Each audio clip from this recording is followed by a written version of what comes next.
Hey, what's up fellow Spartans? It's Chris Peralta from PS Rewind, back with another video. In today's video, I wanted to talk about Halo Infinite, my review. Halo has been a franchise I've always really enjoyed. Halos 1 through Reach, I think in my opinion, are some of the best games in the franchise, and I think they're just, in general, really great games.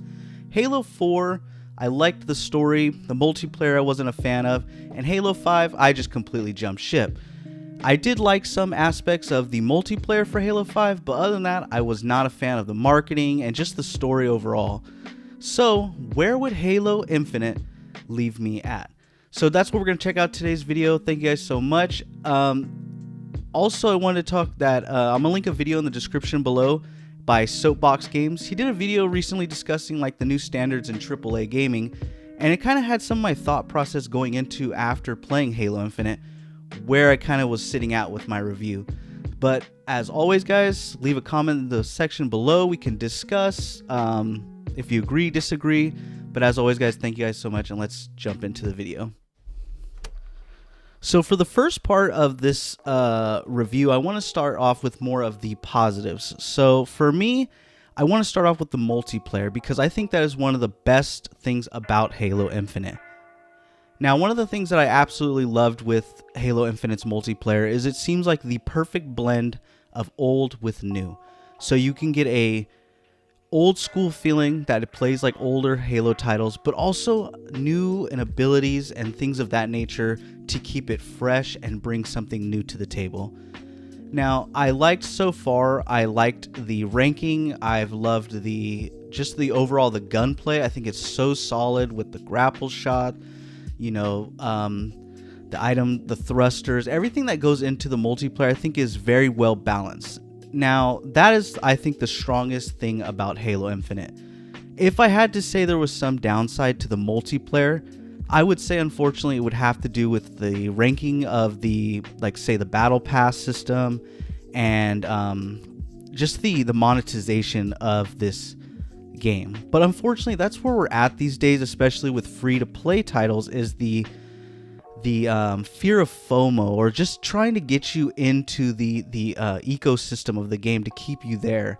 It's something I don't really like, and this isn't just a problem with Halo Infinite. I do think this is a recurring problem across the whole gaming industry. But other than that, I actually really enjoyed the multiplayer. I think it's the strongest thing, and I cannot wait to see what they do with it, especially adding more maps, modes, and everything that goes into it. And the thing I generally do like about the Battle Pass is that at least if you buy it later on, you don't have to worry about not being able to finish it and getting the items. You will still at least be able to track those items and eventually earn them. So that is one good thing about it. I just don't like the way they've been going along with the way they're trying to monetize the multiplayer.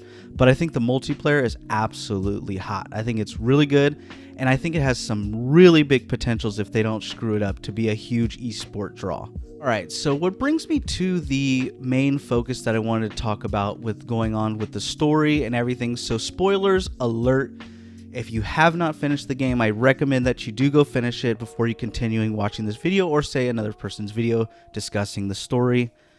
So this is where I ran into a lot of the problems with the story. So the story, I would say, isn't necessarily terrible. I think just the way they delivered it, especially coming from Halo 5, it's a little bit different how they deliver it. I like that 343 did try something new with this story and the way they delivered it, but I just think that you can tell with this game, this is the problem where I think the new AAA standard comes into, is where, hey, let's come out, let's make a game, and let's slowly drip feed, or let's slowly finish this game off later on as new content, or content that's slowly dropping. Now, if you have been a Halo fan, you know that most of these games have dropped with co-op, with multiplayer, with custom games, with Forge was a new addition to Halo 3, and it's been there since. Now, having that come into play, see, when playing Halo Infinite, the story, when you get to the open world sections, you can really tell that this game was meant for co-op. between the FOBs that you capture, there's 4 stations, and it's like, what's the point if it's only you? You can tell that so many things were cut out with this game. Now, I liked the aspect of going open world. I do like that. I think that is a new thing for Halo, and I actually think it works, especially with new mechanics, say as the grapple shot to get around, which was surprisingly absolutely a blast. I loved going around the map with just the grapple shot. Now, my other point that I would say that brings me to this, problem with this is that there's no co-op.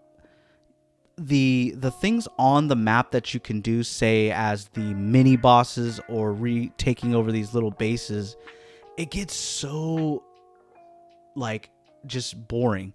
It's the same thing over and over again, especially with the mini bosses, which were okay.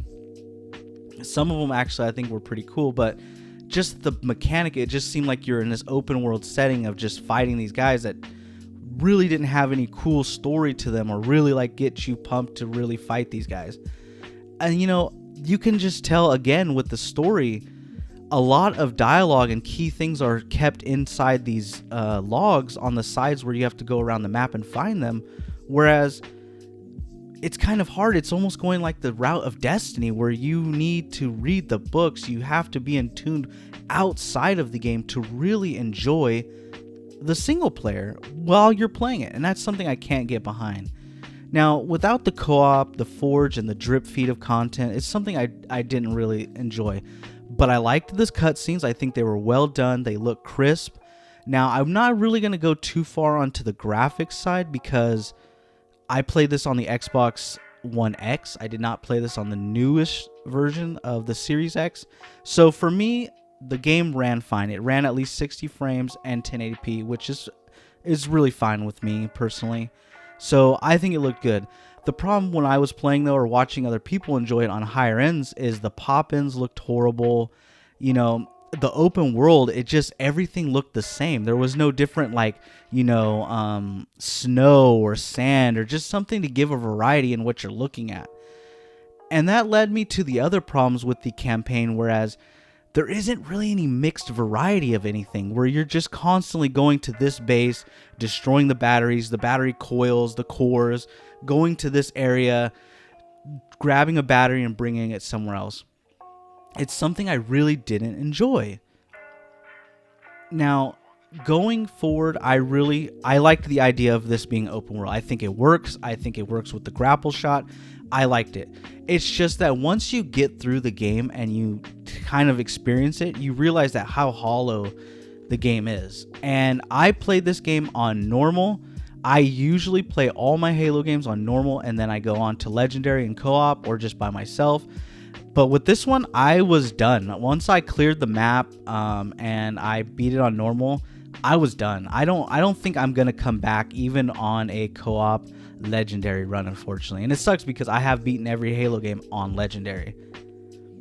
But that kind of dives into that question of this is the sort of the things that you're getting with Game Pass and sort of what you're seeing in this new AAA games these days, where it's drip feed content. Hey, we'll make the base now, and then eventually we'll finish the game 2-3 years down the line.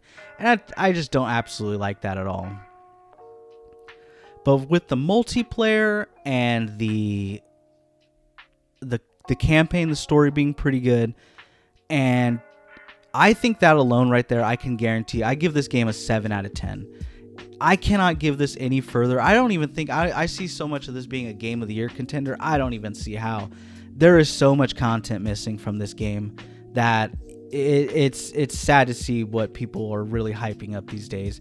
And then on top of it, saying online that, they can't make new playlists for multiplayer because it's a server issue.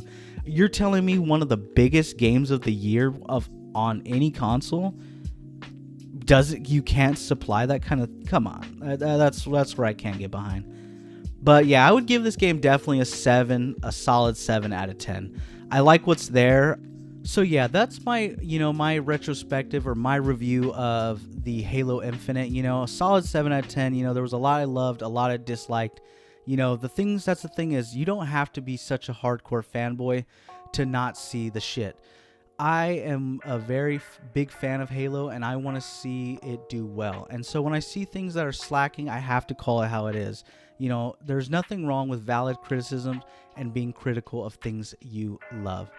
But yeah, agree to disagree. If you guys liked the video, please slap a like. If you didn't, dislike it. You know, leave in the comment section below why you liked it, why you hated it. You know, we can start a discussion. But yeah, guys, as always, guys, thank you guys so much for checking out the video, and I will see you on the next video.